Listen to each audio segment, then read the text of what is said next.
So if you go back and you look at the anthology of my videos on YouTube, there was one video where it's actually entitled Hashem is the best business partner. So what I speak about in that video, the main crux of the video, is how Hashem is using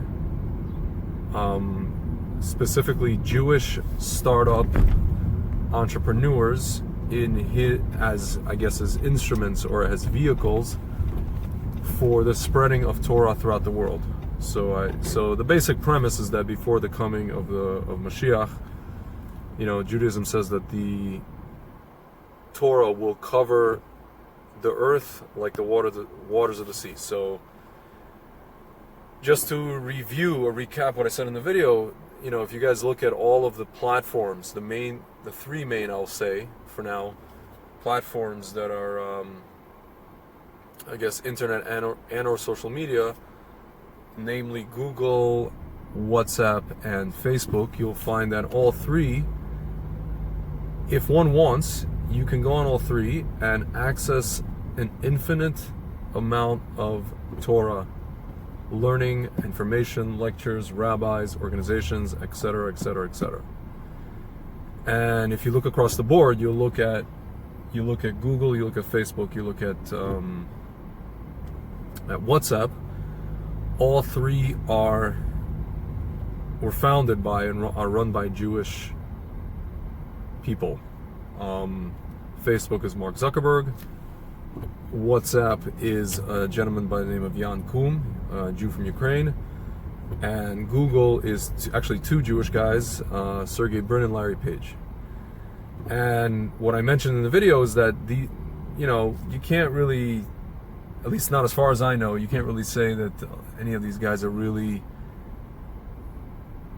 terribly connected to Torah or the Torah world, or really anything to do with orthodoxy per se, for lack of a better term. And maybe they don't even know it, but Hashem is using these guys and their platforms as a vehicle to spread Torah. My friend and I last Shabbat, we were walking back from morning prayers from Shachrit, and we were talking about the concept in Judaism of what's called Tiyat HaMetim in Hebrew. Tiyat HaMetim, direct translation is resurrection of the dead.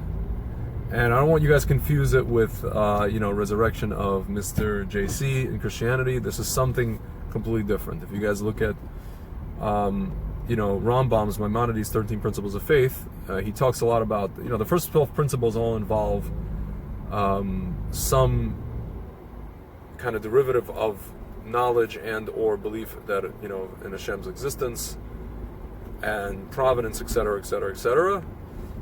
And it's interestingly enough, these are not really, as abstract as they are, these are not really difficult things to internalize or even grasp. And I would say that even for what we would call seasoned Orthodox Jews, people who were born into frum families, or even the most learned rabbis, I think the hardest thing to internalize and the hardest thing to grapple with is this concept of Tiyat HaMetim, and it may be the hardest thing to believe in. Apart from the fact that it's just it's the very idea flies in the face of kind of natural law, because as we know, people live, and death is a part of life, and we die and we go back to the earth, and how could it be that we resurrect? All the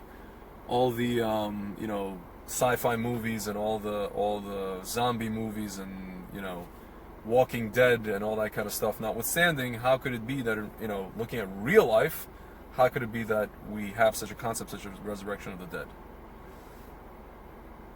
So it got me thinking, and I started asking the question.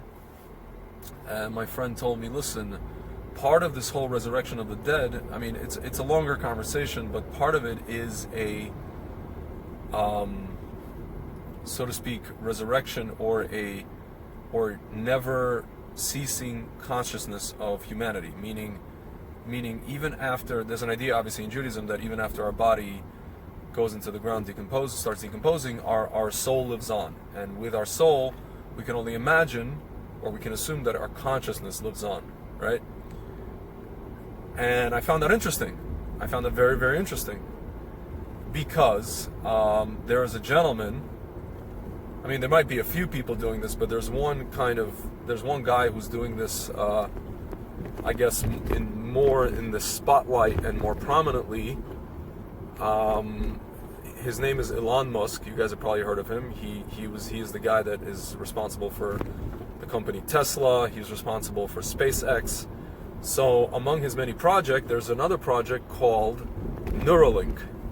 If you guys go and Google Neuralink, it's interesting because they have kind of this front page website. I think on the website, it actually, last I checked at least, they said that they were looking for, everything from developers to scientists to mathematicians to, I don't know, ethicists, whatever, high level people of all stripes in their field. And yet, if you check the Wikipedia of the project, basically the premise of the project is to, I guess, somehow download human brain activity and brain storage, real brain storage, like as a quote-unquote a hard drive, and even human consciousness way past death, meaning after a person dies, they have all that's left is really their consciousness, their I guess in Judaism you would say neshama. And what you could do is, theoretically, and this is where it gets really sci-fi, you can transfer the consciousness to a new being. So in his case, he's talking about maybe even either, I would say, God forbid, human cloning, or into a computer, and then you can see what's going on some kind of a computer system, high power computer system, software, hardware. What's going on in that consciousness? What's going on in that brain? And this is something that's really, I mean, you're talking. It's funny because it's something that sounds like it can only happen maybe in 100 to 200 years, but we know from the way technology progresses, which is exponential, it could very well happen in 5 or 10 years, or maybe 15 years, let's say. So that's one thing that Elon Musk is working on. And I realized that when I heard about Tiyat HaMetim, I said to myself, wow, this is essentially this is one component of Tiyat HaMetim. This is one component of resurrection of the dead. You're keeping consciousness alive. You're keeping the neshama alive. Another component of Tiyat HaMetim is there's actually somewhere in the Talmud there's a discussion between two rabbis. I forget their names now. I'll post it in the description, and I'll actually give you guys the source, the place where it can be found in the Talmud, where there's a discussion, two rabbis, and one rabbi is saying basically, when the resurrection of the dead, happens, that the only people who will resurrect are the people who are buried in the land of Israel, meaning that the Jews who are buried, or just people, stam, who are buried in the diaspora cannot resurrect. And then comes along another rabbi, his learning partner, and he says, no, that's not true. Even the people who are buried, especially the tzaddikim, the holy, righteous people that are buried in the diaspora, which there are a lot. You're talking about all these tzaddikim that are buried in Ukraine and Morocco and even America. They will somehow come back to the land of Israel. And then this rabbi comes and shoots back at him. He's like, that doesn't make sense. How will they come back to the land of Israel? And then the rabbi who brought forth that argument, he said, yes, they will awaken, they will burrow under the ground, and they will come up from under the ground in the land of Israel. They will burrow, I guess, across oceans and across, thousands of miles of land, under the ground, or under the sea, under the ground, so to speak, and come up in the land of Israel. Again, what does this have to do with Elon Musk? Yet another project that Elon Musk is currently involved in, or running, another company that he started, is called the Boring Company. And it's interesting, when he came out with the name, when he announced that he formed this company, people were like, we don't understand. You're trying to make things exciting. So people thought it was kind of like a marketing oxymoron, for the purposes of marketing. he's like, oh, that's funny, like you're running an exciting, all these kind of exciting projects and all these exciting companies, and you're calling one of your companies the boring company, literally boring. But it actually doesn't refer to boring as in boredom, it refers to boring as in digging or burrowing. What is it? It's essentially a project to create a transportation system under the ground. So this is another thing Elon Musk has undertaken. And again, as soon as I heard about these two components of Tiat HaMeitim, I immediately thought of Elon Musk. And then I said to myself, Hashem is using this guy to essentially, or it could be that Hashem is using this guy to and his projects to accomplish this very feat. Through natural law, through human projects and efforts and all these kind of things. But then I thought to myself, okay, well, I thought about the previous, I mentioned the previous guys who are Jewish, and this guy isn't. And I thought to myself, doesn't matter. If he's Jewish, he's not Jewish, okay? But then I realized, the projects to spread Torah have to be done by Jews, because it is the Jews that have to teach. We're living in a generation where most of the Jews on this planet have lost Torah. We have to first teach Torah to each other. We have to, those of us who know Torah have to teach Torah to the rest of the 80 or 90% who have just lost it. We've lost our heritage and our knowledge and our really our philosophy and all these kind of rich things that help us to, live in the world and I guess tap into really what's the reality of existence. We've lost it. Most of the Jewish people have lost it, and I think that Hashem is using these Jews, whether they know it or not, to bring that to the rest of Klal Yisrael, the rest of the Jewish nation. However, with Elon Musk, Tiat HaMeitim is a concept that essentially is really for the whole world, meaning when the redemption arrives, when the world is rectified into the state that it's supposed to be, meaning like there was not supposed to be any death. With the creation of the world, there was the original Gan Eden, the purpose of humanity. There was not supposed to be any death. But then obviously we know the story, the archetype story. These are not like literal things. There's an archetype where they ate, Adam and Hava, they ate from the tree of knowledge of good and evil, and that's when death came into the picture. I don't want to go into a deeper discussion for the purpose of this video, about what the purpose of death is, if there is in fact what the purpose of resurrection is with relation to death, and what the purpose of the initial death is with relation to the eventual resurrection. But the point is that it's going to happen for everyone.